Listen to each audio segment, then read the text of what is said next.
This is a slideshow that I gave a couple of weeks ago to my biology department, and I decided that maybe this would be interesting to a general population, so I'm recording it for YouTube. I need to point out at the very beginning that I'm not a psychologist. I'm not an anthropologist. Instead, I'm a geneticist. I don't have the tool set that would normally be used to address a question like, why do people believe in gods and an afterlife? But I'm going to address this problem anyway, because I think we can answer the question, where did a belief in God come from, without the special expertise that have been developed by anthropologists and by psychologists. So here it goes. In this seminar, I ask a question that's puzzled me for my entire life. Why is it that people form strong beliefs in things they got no business believing in? Because there isn't sufficient supporting evidence. And the most extreme case of this has to be religion. Because religion concerns the supernatural, there can't be natural evidence to support the supernatural. I'm particularly interested in this guy, but not just one God, but all the gods, the hundreds of gods that people have developed strong beliefs in across time and across the globe. So this isn't a new question. It's one that's been addressed many times by specialists, evolutionary psychologists, and the major paradigm is pretty simple. Try to understand the organization of the human brain, and from this understanding, then try and deduce why people come to believe in supernatural phenomena. It's a reasonable way to look at the problem, but it's not the one I'm going to take. I'm going to take a philosophy that's inspired by the discipline of chemistry. Chemistry is a field that's built on a lower level field of subatomic particles, collectively described by quantum physics. But chemists ignore most of this complexity. Instead, they focus on a single parameter, the number of valence electrons in an atom. And from this, they've been successful at deducing a large amount of the complexity that we see in the chemical world around us. Taking that same philosophy, I'm going to ignore all the wealth of information that we've accrued over time on the human brain and look at something much simpler, something everybody can see and analyze, patterns of human behavior. And from these patterns, I'm going to deduce that the human brain is hardwired to make a series of mistakes. Simple mistakes like false simple beliefs, simple false beliefs, and these would be errors of perceptions, like an optical illusion. But more importantly, complex false beliefs, which I'll call errors of intuition. And from these, ultimately, a belief in one or more gods and an afterlife. So I'm going to start simple and work up to progressively more complex situations. And the simplest error that I think we're programmed to make are errors of perception. And the simplest of these are optical illusions. And I'll consider these to be the simplest form of a false belief. So here's a really interesting example of an optical illusion that was developed by Adelson at MIT. And I want you to focus on checkers A and B. Everyone agrees when they look at this image that checker A and B are opposite shades of gray. One's dark, one's light. But if I now take away the surrounding visual context, it reveals that A and B, in fact, are identical shades of gray, not opposite shades. And what this illustrates is that our brain doesn't receive camera-like images from our eyes. Instead, it receives processed images. The algorithms or rules that the neural network uses to process that information before it gets to the brain are error-prone, and they can lead to spectacular errors like the false belief that checkers A and B are opposite shades of gray. I mean, you believe it because you can see it with your own eyes. Now I want to extend this logic to a more complex context, intrinsic errors of intuition. And one of the best examples of this, and the most highly studied by psychologists, is the Monty Hall problem. And the foundation for this problem is an old TV show in which a game show host, Monty, would give away spectacular prizes like a car or a washing machine. And these prizes would be located behind one of three doors. If the game contestant chooses the door behind which the prize is located, they get the prize. If they don't, they get nothing or some minor consolation prize. So the contestant has no way to know where the prize is, and you can assume it's a fair game. So they randomly choose or haphazardly choose one of the doors, which I'll arbitrarily call the red door. Now, sometimes on the show, Monty would do something kind of mean. He's got two doors left. There's only one prize, and he knows where it is. So he can always open a door behind which the prize is not located. And I'm arbitrarily going to call that door the blue door. And then he asks the contestant, what would you like to do? Switch to the green door or stick with the red? So what should the contestant do? What's the best choice? Well, there's three things. You could stick with the red, switch to the green, or shrug and say, hey, it doesn't make any difference. This problem has been repackaged and administered to many individuals by psychologists, and you can then quantify how often do people choose which answer. And virtually everyone chooses C. Hey, doesn't make any difference. But it turns out that's not the right answer. Not only is it not the right answer, it is big time the wrong answer. This, switch to the green door, that's the best answer. To illustrate why, let's go back to the beginning of the game, three doors and a prize. Everybody agrees if it's a fair game, then there's a 1/3 chance that the prize is behind any three of the doors. You select a door, arbitrarily assumed to be the red one here, and therefore you have a 1/3 chance of being right and a 2/3 chance of being wrong. Now, Monty opens a door, but not just any door, a door behind which the prize is not located. So what are the probabilities for the doors containing the prizes now? Well, we know it's not here. This hasn't changed, but this has. When Monty opens a door behind which the prize isn't located, he reveals that all of the 2/3 probability of being wrong is now only behind the green door. So the contestant doubles the probability of winning the prize by switching from the selected red door to the unselected green door. And like I said, this puzzle has been presented to hundreds and hundreds of people, and it's a puzzle that almost everybody gets wrong. They say, hey, doesn't make any difference which door. But the amazing thing, it's not just everybody, but even real smart people, like Nobel laureates in the area of physics. They also systematically get the wrong answer. But the most unusual thing is this. They don't change their mind, even when the mathematical proof that they're wrong is shown to them. Now, I can't say why these people don't change their mind, but my guess is that their intuition is screaming at them that the right answer is, it makes no difference. And because they've come to trust their intuition so much, and because their intuition is so strong, they're convinced that there must be something wrong with the mathematical proof. So these two examples demonstrate, I think, that we are programmed to make mistakes. Simple errors of perception, but more importantly, more complex errors of intuition. And it's these errors of intuition that I'm going to focus on now. So I want to formalize this situation. We start with an unresolved problem and a motivation to solve it.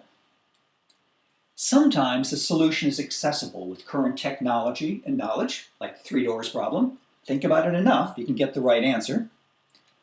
But we don't get that right answer, at least not early on. Instead, there's an intuition illusion that draws us to the wrong answer, and I'll call this the pseudo solution. And the amazing thing is that when the intuition illusion is strong enough, even when evidence accumulates showing us we've made a mistake, we tend to stick with the pseudo solution. For the rest of this seminar, I'm going to focus on a different situation. Not when the solution is accessible, but when it's inaccessible. For example, if someone died, we don't have the technology or the knowledge to bring them back from the dead. We just can't do that. And I'm going to show that this case where the solution is inaccessible, also through intuition illusions, can lead to pseudo-solution traps. So I'm going to walk you through a succession of more and more complex pseudo-solution traps when the solution is inaccessible. So a simple physical one. Let's take the context of a mother nursing her child. Eventually, she has to stop doing this. She's going to go to work and therefore can't suckle her son anymore, or she's going to have a new child and has to nurse that child. One way or another, she's not going to continue to nurse that child forever. It's got to stop eventually. That creates a problem for the child because they've come to expect to be nursed all the time. So we have an unresolved problem and motivation for a solution, but there's no solution possible. Eventually, the child has to be weaned. Eventually, you have to confront this problem. Is there an intuitively compelling pseudo-solution? There is. Digit sucking, thumb sucking, or sometimes another digit. It has remarkably high prevalence in places where it's been studied extensively, like the US. And there's an even better surrogate, which are pacifiers. Pacifiers more closely resemble the human teat that the child has been denied access to, and they're even a stronger, more compelling pseudo-solution. That these are traps, pseudo-solution traps, is illustrated by the fact that lots of kids, well past weaning, continue sucking on pacifiers and their thumbs. In fact, it's so common that it's an important cause of tooth deformation in the United States and other countries where it's been studied. So what I think this illustrates is that if we want something bad enough, we'll accept physical pseudo-solution traps. Now I want to extend this beyond physical pseudo-solution traps to more complex psychological pseudo-solution traps. And these are imaginative ideas, fantasies, that act as pseudo-solutions. So to illustrate this, consider a mother, mom. She doesn't want her child to be harmed. No drowning, no respiratory infections, no deterioration in vision. These are things she doesn't want to happen to her child. So we have an unresolved problem and motivation to solve it, but there is no perfect solution. These are always going to be possibilities, so mom is always going to want to find ways to better protect her child. Is there an intuitively compelling pseudo-solution? There is. Wives' tales. I grew up in rural Ohio as a farm boy, and in the summer I went swimming just about every day. But never, and I mean never, within an hour of eating. It was strictly forbidden by my parents and my friends' parents. Why? Because there was a well-held belief that if you went swimming before waiting for an hour, you would tend to develop cramps and be susceptible to drowning. It turns out this is a complete fantasy. There is no physiological evidence whatsoever that waiting an hour after eating protects against drowning in any way, shape, or form. Respiratory infections. When I was a child growing up, even on unseasonably warm winter days, I was forced to never go out with wet hair, and when I did go out, I had to wear ridiculous levels of winter clothing. Why? My mother didn't want me to catch a chill and thereby catch a cold. There is no physiological evidence whatsoever that minor levels of chilling will in any way contribute to you contracting a respiratory infection. Yet this fantasy that catching a cold comes from catching a chill is well entrenched in at least the area that I grew up in. Reading at night. When I read at night, I always had to read under bright illumination. Why? Because my mother and father were convinced that if I read under dim illumination, I would hurt my eyes. Again, it turns out there's no supporting physiological evidence. This is a complete fantasy. That these are traps, pseudo-solution traps, is demonstrated by the fact that these fantasies have persisted across many human generations and continue to persist even today. So what I think this illustrates is if we want something badly enough, we'll accept no cost, or at least low cost, psychological pseudo-solution traps. But it gets worse. It turns out we'll also accept costly psychological pseudo-solution traps.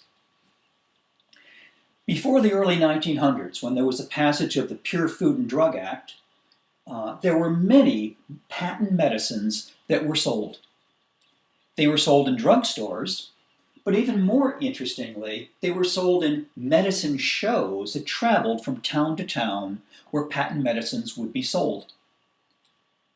And when you look through the literature from this time, it's amazing how many different patent medicines there were.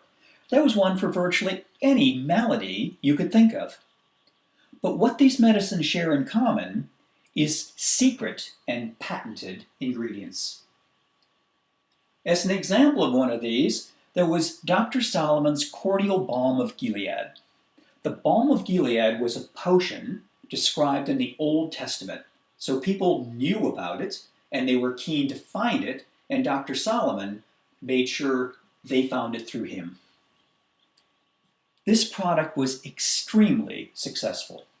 It had outlets in many areas across the globe, and it made Solomon extremely rich. In today's currency, it was not cheap, about $100 per bottle, and presumably it helped prevent venereal disease, and if you contracted venereal disease, it helped get rid of it. So there was a lot of demand. People wanted this because they didn't want to get venereal disease, and they wanted to get rid of one if they did get one. But it was bogus. We now know that its composition was nothing more than brandy and cooking herbs. Yet it sold for $100 a bottle and had no therapeutic effects. So I want to formalize this a little bit. We start with an unresolved problem and no solution possible. And that's exactly the situation we had before the recent advent of modern medicine. Most diseases and other maladies had no known cures or prophylactics. So we had a problem, but no solution. Motivation for a solution, well, people didn't want to get these diseases and maladies, and if they did get them, they wanted to get over them. An intuitively compelling pseudo-solution was the fact that there was widespread marketing of a wide diversity of patent medicines. And the key feature here is marketing. These products could be made as intuitively compelling, limited only by the imagination of the charlatans that sold them. So I think most of us think, oh, those dummies back then, we don't do that kind of thing now. Well, I say, think again. This is a product called Airborne.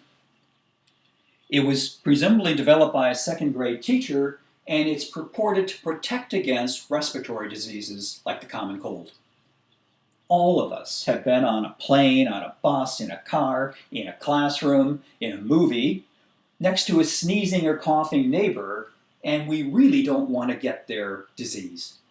But short of wearing a surgical mask, there really isn't any known way to protect us. But this product said they found a way. It's, by any measure, a very successful pharmaceutical. A few years ago, it surpassed $100 million per year after it was featured on a famous talk show. But a few years ago, the U.S. Trade Commission forced this company to return $30 million to their customers. Why? Because they found no credible evidence it was therapeutic in any way, shape, or form. So did this discrediting by the US Federal Trade Commission have an impact? No. It is still a highly successful pharmaceutical, and if you go on Amazon and read the testimonials, people are convinced that this product has high efficacy. It really works.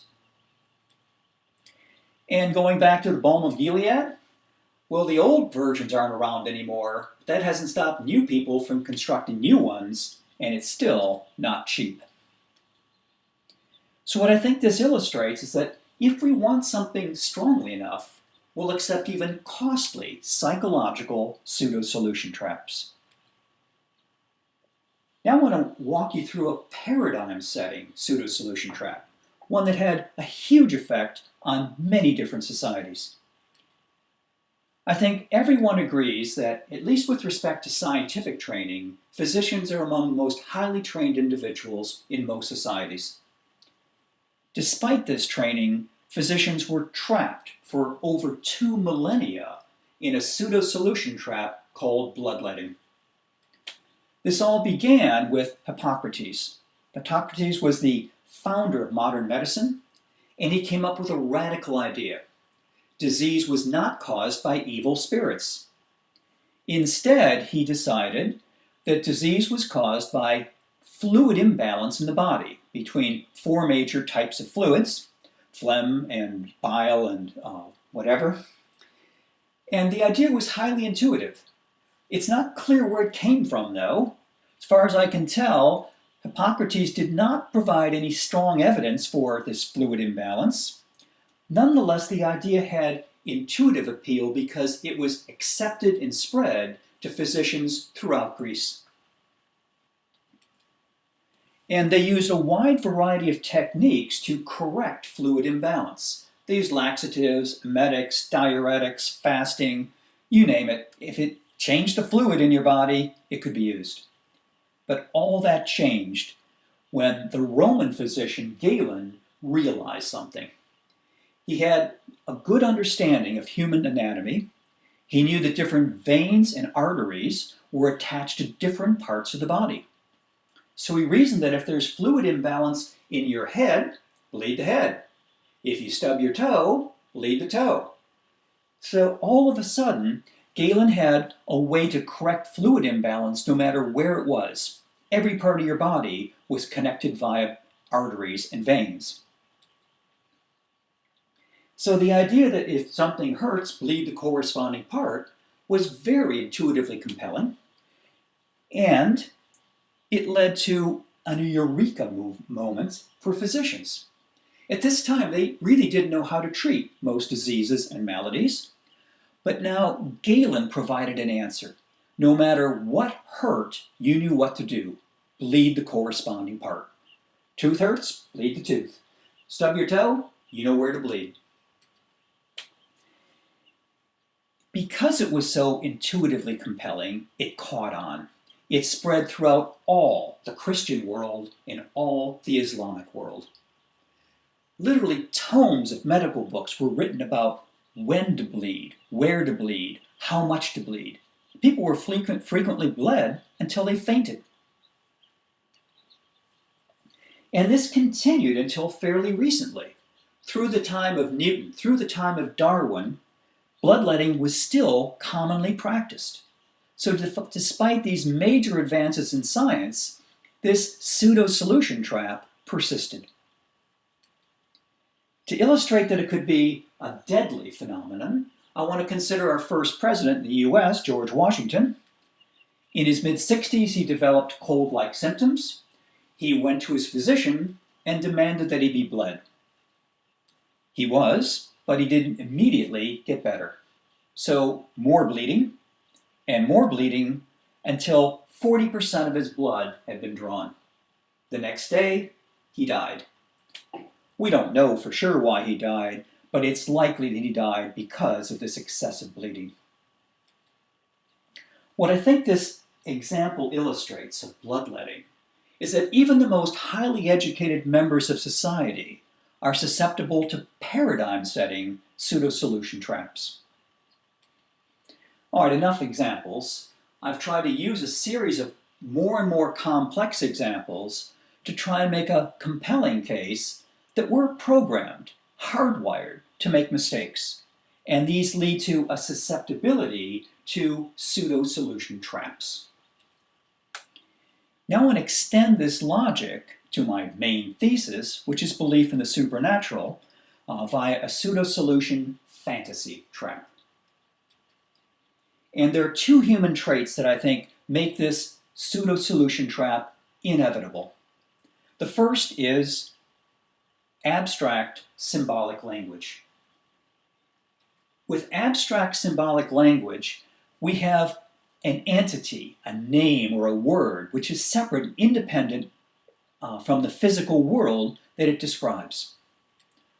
So we have Joe, and we have the name or the word Joe, a dichotomy, the real McCoy, the physical thing, and its word representation. We also have unusual words like fair and justice and equal. These have no physical thing that they describe.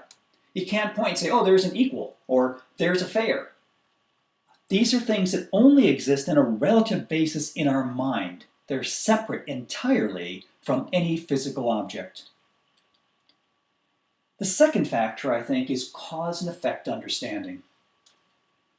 The benefit of cause and effect understanding is we have trial and error learning in one context, and we can generalize it to new contexts and not have to repeat new trial and error learning. And there's clear evidence that in humans, there's a very strong desire to create cause and effect understanding for anything that's important to us. Now, why did belief in the supernatural get a hold?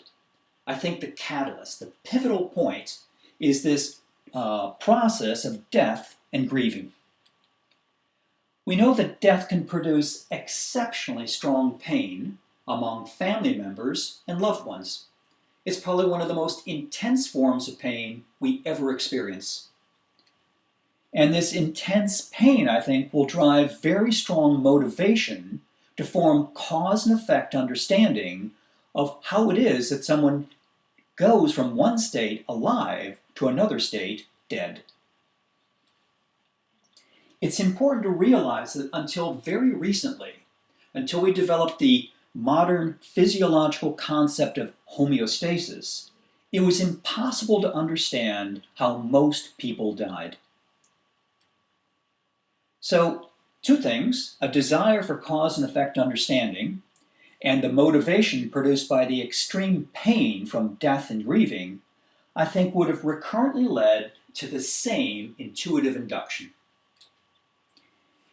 Here it is. On the left is Mary, alive. She's not well, but she's alive. She's breathing, and her heart is beating.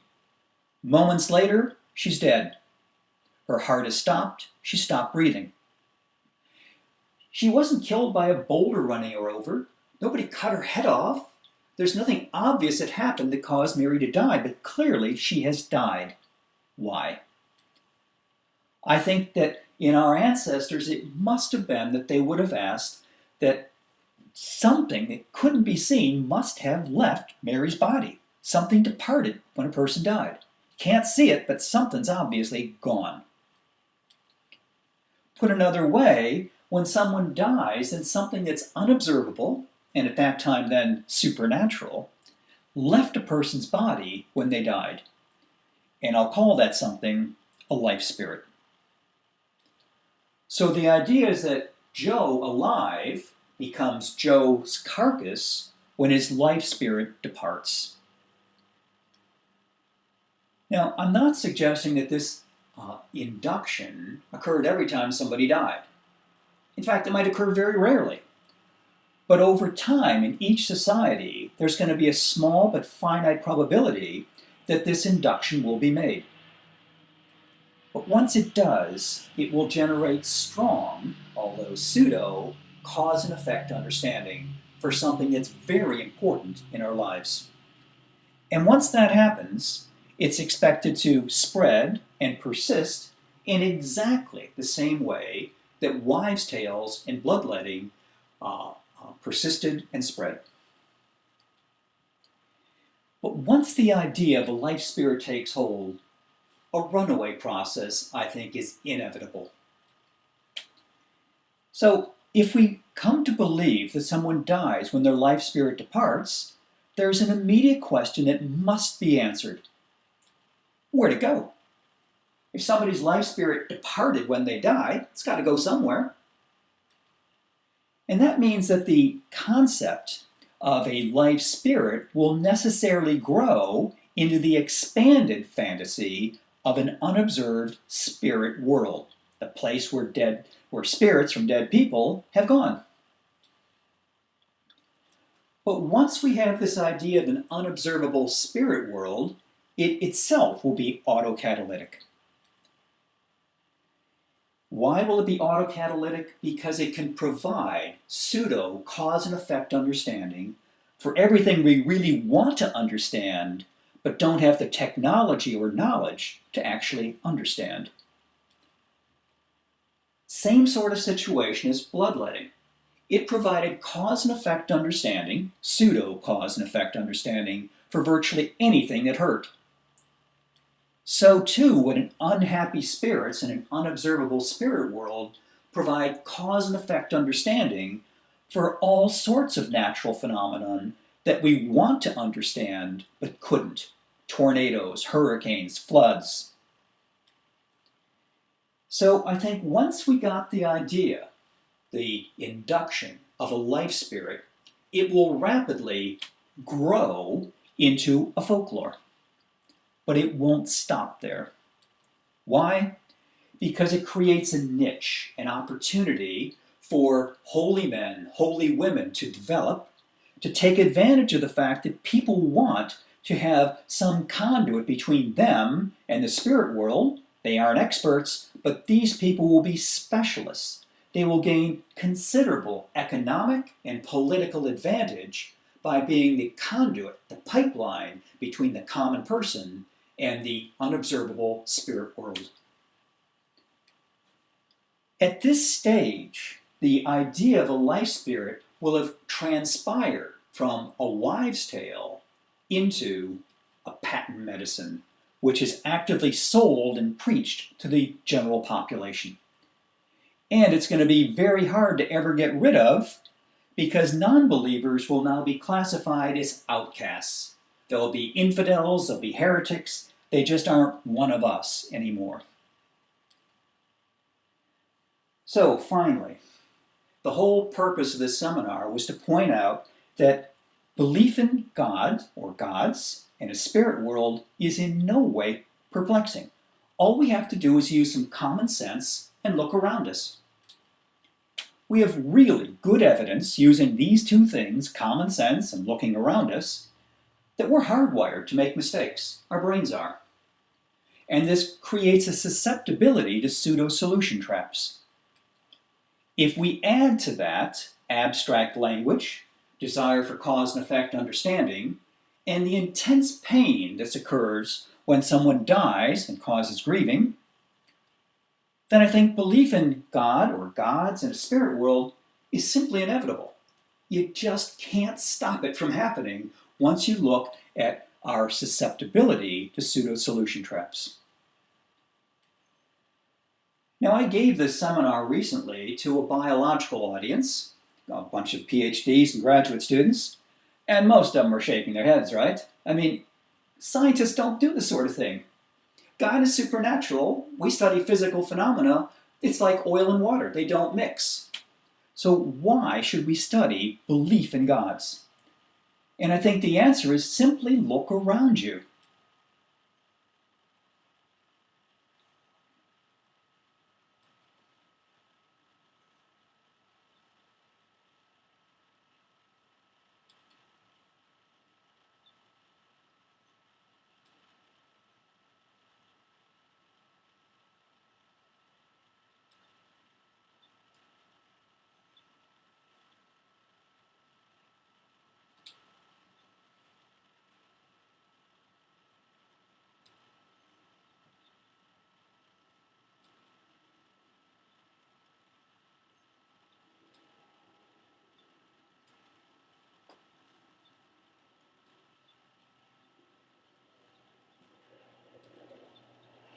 So I think that belief in gods is the foundation for a lot of social strife today. In fact, I think it's responsible for the vast majority of social strife we see today. I also think that belief in the supernatural is a unique character of humans. It's not shared by any other animals or even any of our close relatives. So, given how important belief in God is, given how unique it is to humans, then I think it's something we can't ignore. It's not that science should try to understand God. Scientists need to understand why people believe in God and other phenomena for which there is no supporting physical evidence. If you find this interesting in any way, I've actually published these ideas in the American Naturalist, and this is the reference to it right here. And that's the end of my story.